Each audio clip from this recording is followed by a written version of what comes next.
Hey friends, good morning. I want to take advantage of the beautiful soft morning light to show you a soft, beautiful deck. This is the Harmony Tarot. It's billed as a deck for growth, healing, and self-care from Harmony Nice, who had a YouTube channel until she recently decided to go off of social media, but she is a young lady who is Wiccan and has had mental health issues herself, and she designed this deck. The artwork, let's see.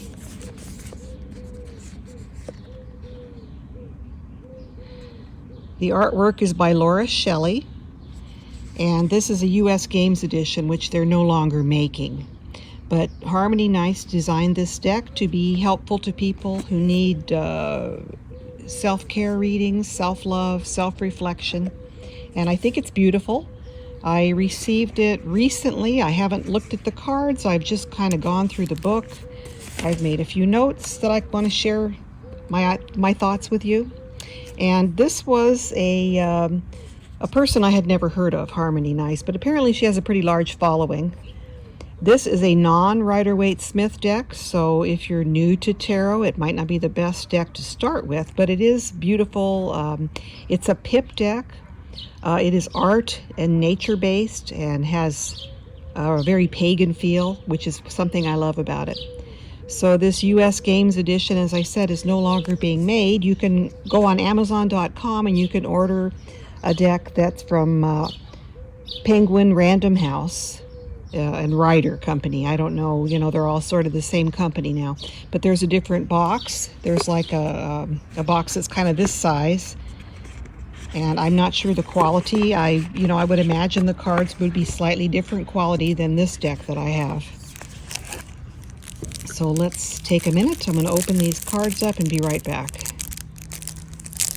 So as I noted a little while ago, I did go through the guidebook because I wanted to get some insight as to the meaning of the cards. A flip through with no insight is sometimes not very useful. It's fine if you have a Rider-Waite deck, but we do not have a Rider-Waite deck here, so we do need a little insight.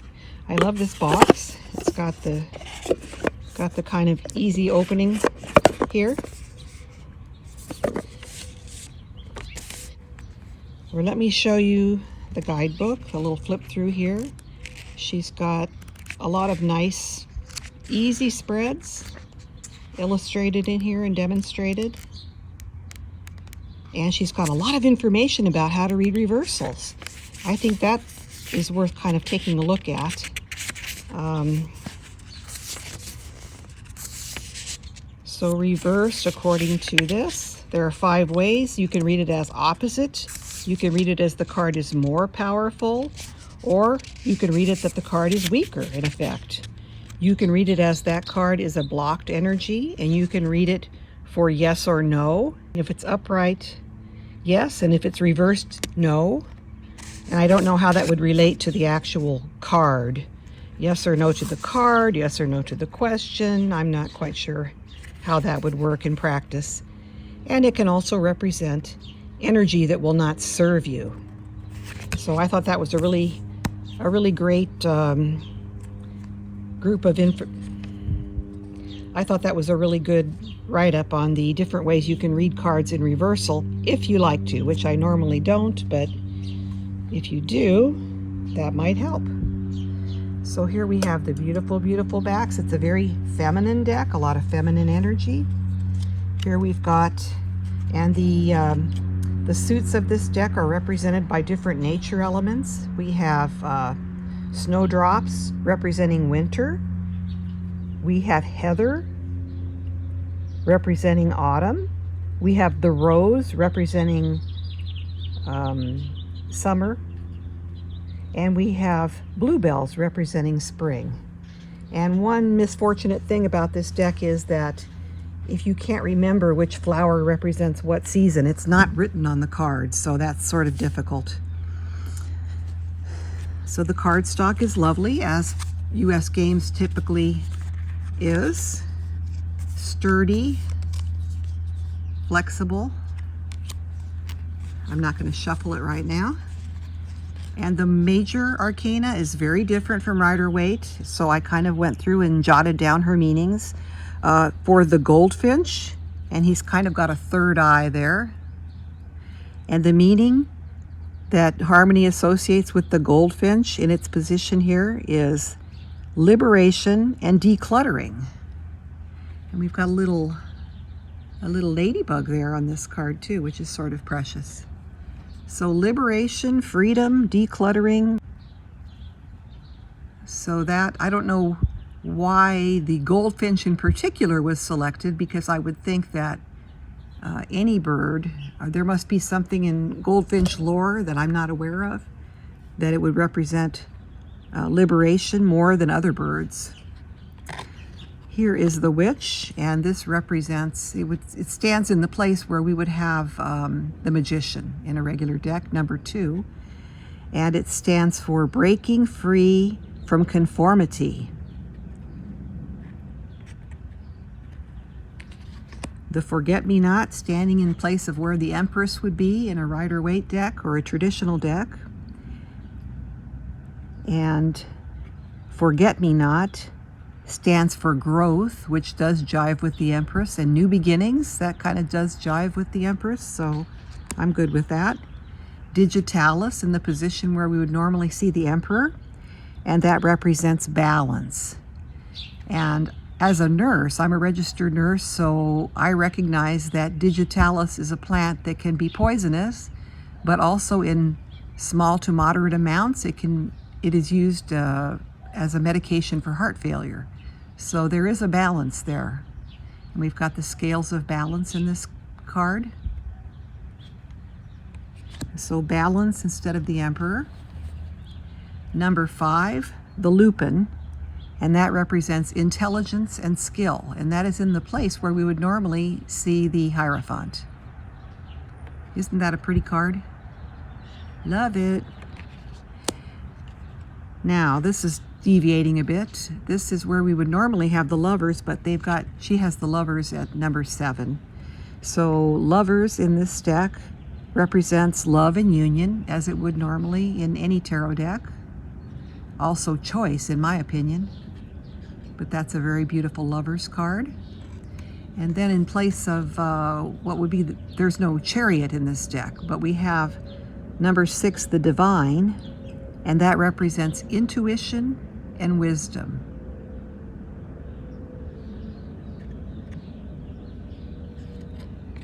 Okay. And I think these cards are very relatable to today's youth. A lot of tattoos and so forth. Very youthful energy to these cards, as you would expect, because the artist, or I don't know about the artist, but the author of the deck is a rather young lady. And then here we have the Lighthouse, and this is to represent strength and stability.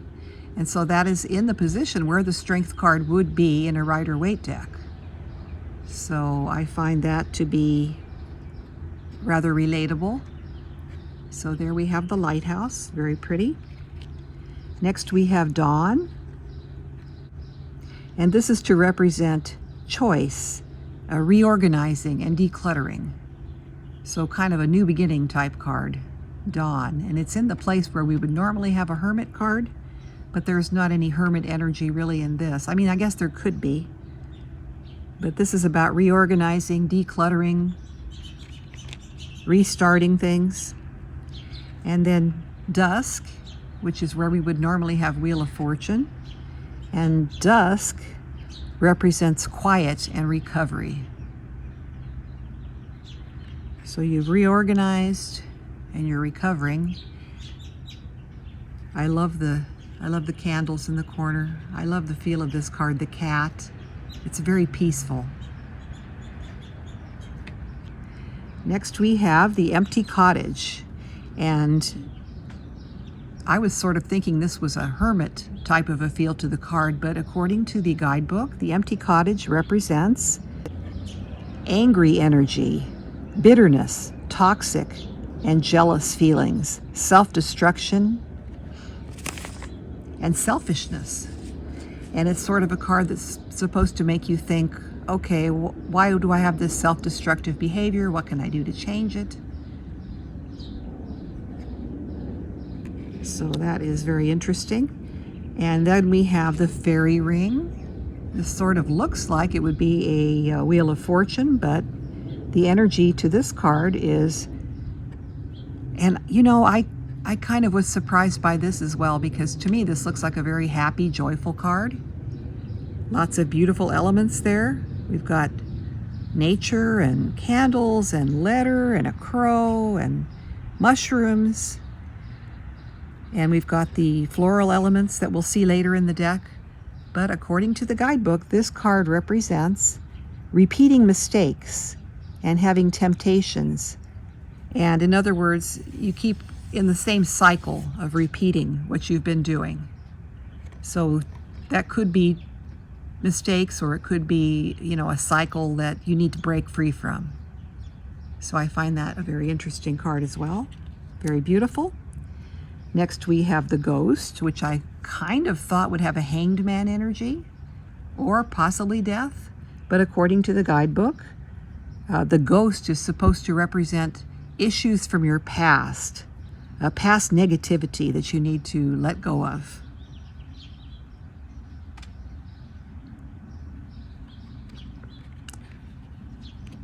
Then we have the Cliff. And when I looked at this card, I thought, wow, that kind of looks like a Fool card to me. But the Cliff is supposed to represent in this deck a permanent loss or an ending to something. So you go over the cliff and that's it. Similar to death, I would think. Next we have Grace, which I had thought would sort of correlate with Temperance.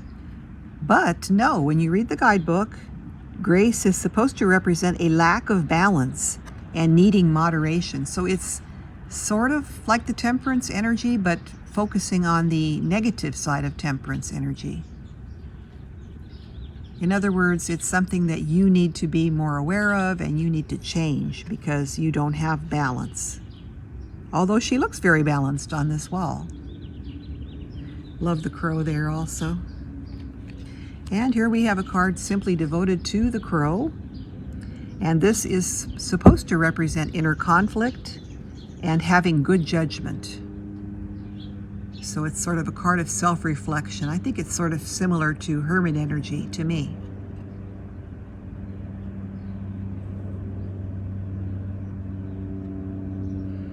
I love the letter and the compass. So compass, you're sort of finding your way.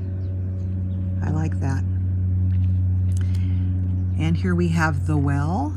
A lot of Celtic decks use a well to represent temperance. But for this deck, the well is said to represent being trapped or having self-destructive energy. So I'm not sure if I'm actually going to go with the guidebook meanings for this deck. I think I'm going to kind of develop my own because I do love the artwork and I do love the energy of the art. These cards are very similar in appearance and meaning, the next three cards, to Rider-Waite. We've got L'Étoile, which is French for the star, and it has the same meaning: hope, self-love, calm, hope and inspiration. Next we have Le Soleil, which is the sun in French, and this also is the same as Rider-Waite meanings for the sun: plentiness, happiness, gratitude, and healing. The moon, similar to Rider-Waite meanings, according to this guidebook, we've got mystery, unpredictability, good fortune, and changes.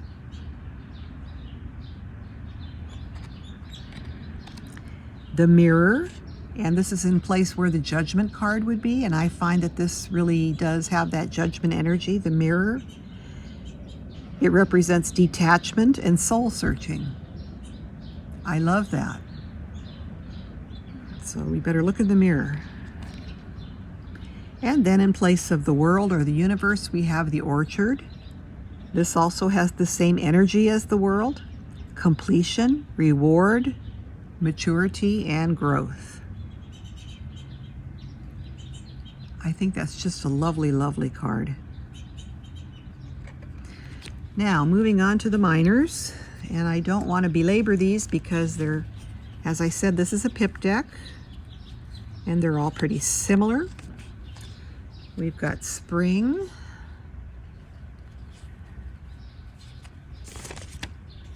and that is represented by bluebells. Summer, represented by the rose. Autumn, represented by heather. And then we have winter, represented by snowdrops. So these are the aces. All right, these are my thoughts on these minors. To me, these are supposed to correlate with, winter is supposed to correlate with pentacles in this deck. Autumn is to correlate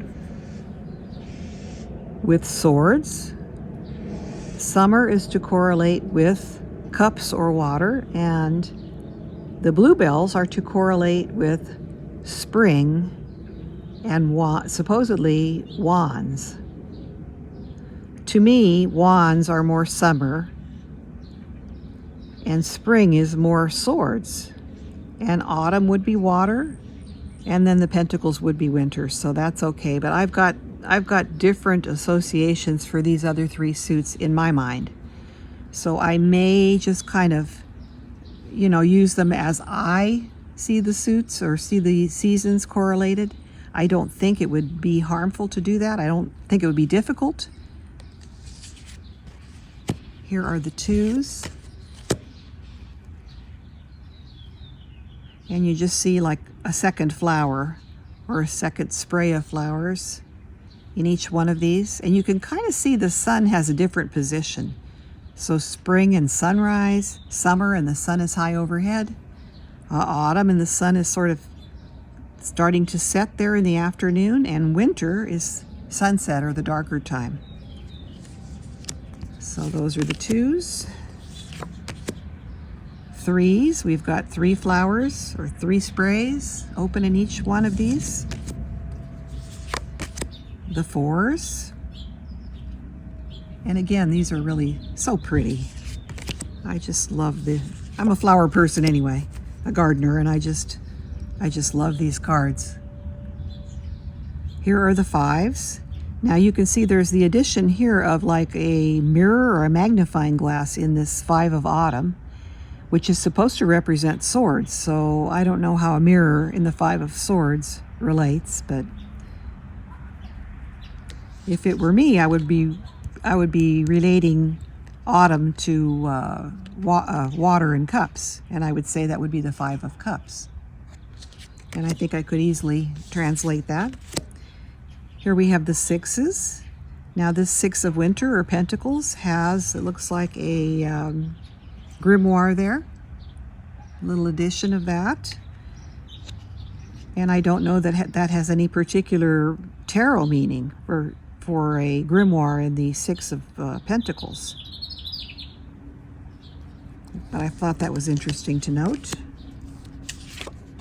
And then the 7 of pentacles, we've got a little spider web here. 7 of winter, 7 of pentacles, 7 of summer. So if you do read using numerology meanings, which is what most people who read using pip cards do, you would have to relate your numbers. So 1s or aces would be new beginnings, 2s would be choice or duality, 3s would be creativity, birth, 4s would be structure and stability, 5s would be change, 6s would be harmony, beauty, regrouping, 7s would be confidence, moving forward, decision making, and then 8s would be a completion and a moving forward, and it's a card full of energy because an 8, a figure 8, is an endless circle, an endless, not a circle, but a lemniscate, and energy can circle through that 8 continuously, and it can go rapidly or it can go slowly. if you think of eights that way. So here we have the eights of all the suits. And for instance, 8 of autumn, you've got that 8 representing movement. And we're talking about with the cups, relationships, interpersonal items, emotions, feelings. And the 8 of cups in Rider-Waite, you normally see someone wandering off. They've sort of been done with that relationship and they're moving on. But supposedly in this deck, the swords are represented with autumn. Now to me, I would always represent this autumn flower with cups and water. So that's just me. But you could do it anyway because they're just flowers and you can relate them however you see the suits. Here we have 9s. 9s represent completion in the traditional Pythagorean numerology. So 9 of spring, 9 of wands, or in my case, I'm going to look at this as 9 of swords.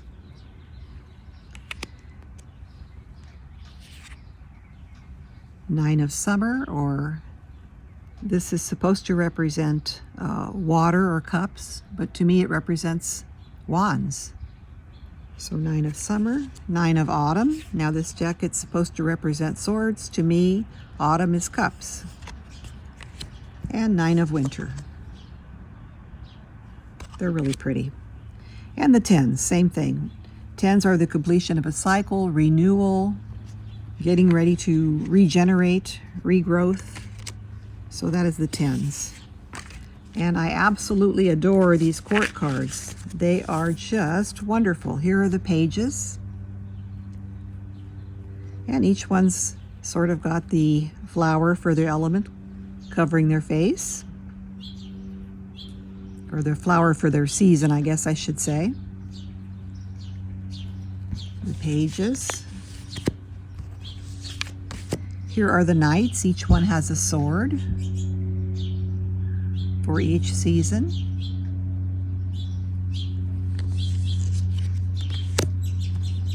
To represent that knight energy of action and communication. Here we have the queens, and they've each got a wreath of the flowers for their season.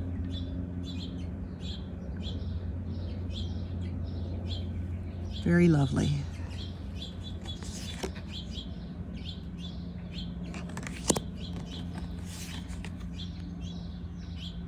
Real beachy looking queen there. She looks like she should have a surfboard. And here are the kings. And I just really love these. I don't know what it is about these court cards. They're just so beautiful. So that is a quick walkthrough and my impressions of the Harmony Tarot. It will take a little bit of getting used to for me to work with this deck. I'd have to find my own relatability to it. The cardstock is really nice.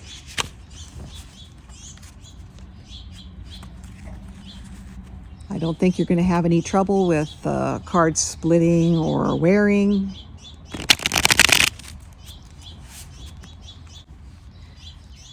So if you like this video, please give me a thumbs up, subscribe to my channel, and I will talk to you all again very soon. Goodbye.